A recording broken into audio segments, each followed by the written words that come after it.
We know that we must stand up for the middle class and those who are working hard to join it. While meanwhile, the Conservatives just want to protect their ultra-wealthy buddies. That's not how we're going to get a better economy for everyone. Rich friends, people who make between $50,000 and $100,000 a year, are too rich for him. I guess he wants to make them poor. He's succeeding at that. Yep. 1 in 5 Canadians told Angus Reid that they will be affected, including 1 in 5 of people making between $50,000 and $100,000 a year, Mr. Speaker. Another tax targeting the middle class by this promise-breaking Prime Minister. If those Canadians are wrong and they won't be affected, will the Prime Minister announce that he will amend his tax increase law to exclude anybody making less than $100,000 a year?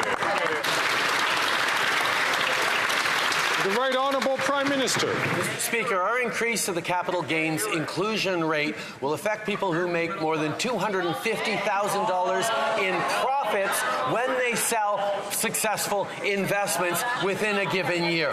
We feel that those people can make a slight less amount of profits so that we can make sure we're investing in young people who can afford housing, so that we help seniors with the cost of dental care, so we deliver free insulin and free prescription contraceptives across this country. We're asking the wealthiest and the most successful to pay a little bit more so we can help those who need it, and the Conservatives are choosing to stand with the wealthiest. The Honourable Leader of the Opposition. Socialist bafflegab. Not my words. Those are the words of Scott Brison, the former Liberal president of the Treasury Board, the very person to whom the Prime Minister trusted all of his spending. Add to that Bill Morneau and John Manley, 2 former finance ministers who have now said they are against this tax increase, and David Dodge, a Liberal former governor of the Bank of Canada. Now that all these Liberals say that the Prime Minister is up to socialist bafflegab, will he reverse this job-killing tax on Canadians?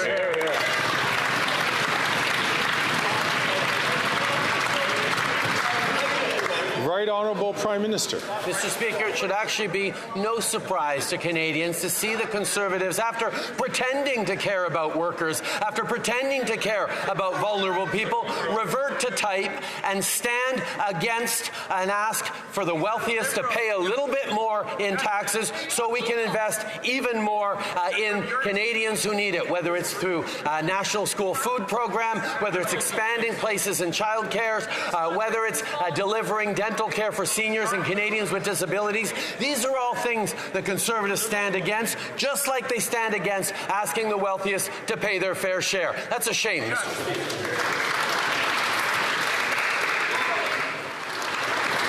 The Honourable Leader of the Opposition. So the Liberal Premier of Newfoundland says this Prime Minister's carbon tax will harm working-class people just trying to heat their homes or drive to work. The former Liberal finance minister, which he appointed, says that this latest job-killing tax that he's brought in will drive investment out of the country. And the Liberal Treasury Board president that he appointed accuses the Prime Minister of socialist bafflegab. With Liberals accusing him of socialist bafflegab, will he just admit that he's actually not even a Liberal? He's Canada's first NDP Prime Minister.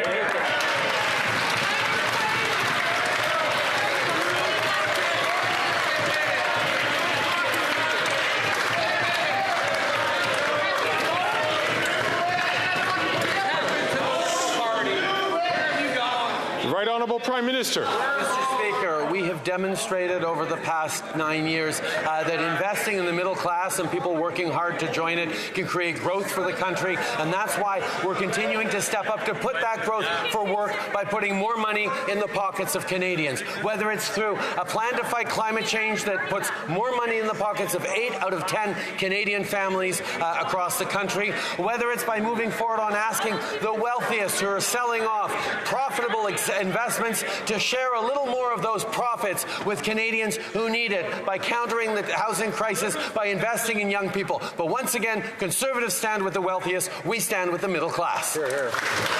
The Honourable Leader of the Opposition. Countering the housing crisis, he doubled housing costs, helping young people. 76% of them say they can't afford a home after 9 years of this Prime Minister. But it's getting worse. The Prime Minister gave $500 million to the Liberal NDP Mayor and Council at Toronto City Hall, supposedly to accelerate home building. What is the consequence? Since that money was handed over, Toronto City Hall has increased wait times and costs for building permits by 50%. Why does he keep forcing taxpayers to bloat the gatekeeping bureaucracies instead of doing what we want? Build the homes.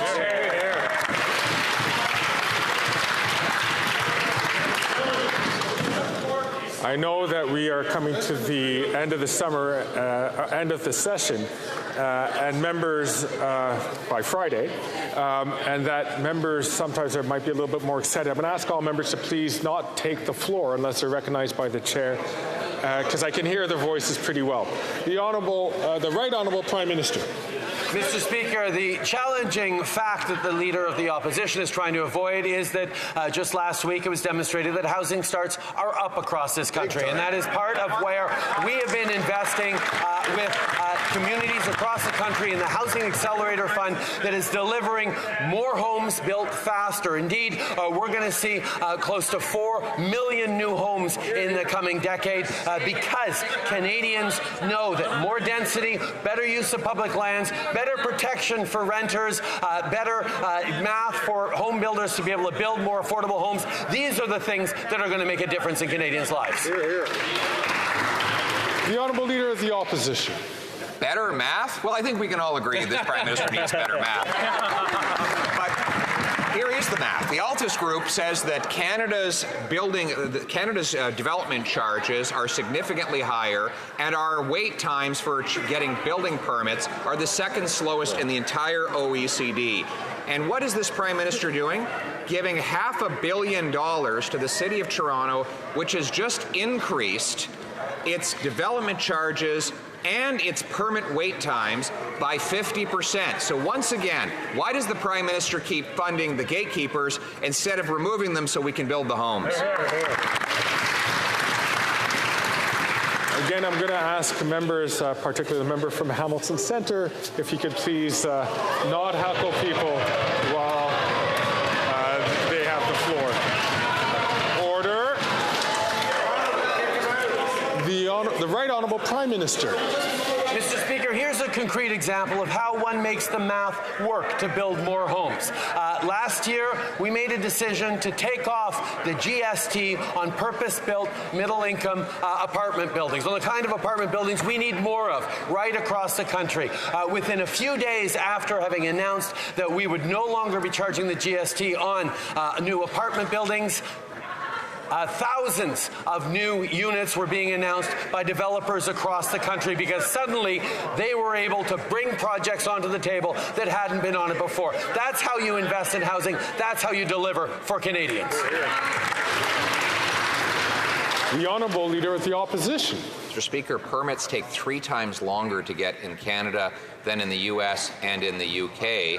And in the last 2 years in Toronto, the wait time has gone from 21 months to 32 months, all while the Prime Minister has given that bureaucracy $500 billion to subsidize their building blocking bureaucracy. Why won't he follow my common sense plan to require municipalities permit 15% more housing completions as a condition of getting their federal funds? The Right Honourable Prime Minister. Mr. Speaker, let's be very clear. The Conservative leader has no plan to address the housing crisis. When he was Housing Minister under the Harper government, he had no plan to address the housing crisis. That government decided to get out of any federal engagement in housing, and we're seeing those consequences even 10 years later. The reality is, Mr. Speaker, that his plan to reimpose impose GST on apartment building construction would slow down apartment building construction. His plan to withdraw funds that are needed for densification and permitting would slow down housing construction. That's not what Canadians need.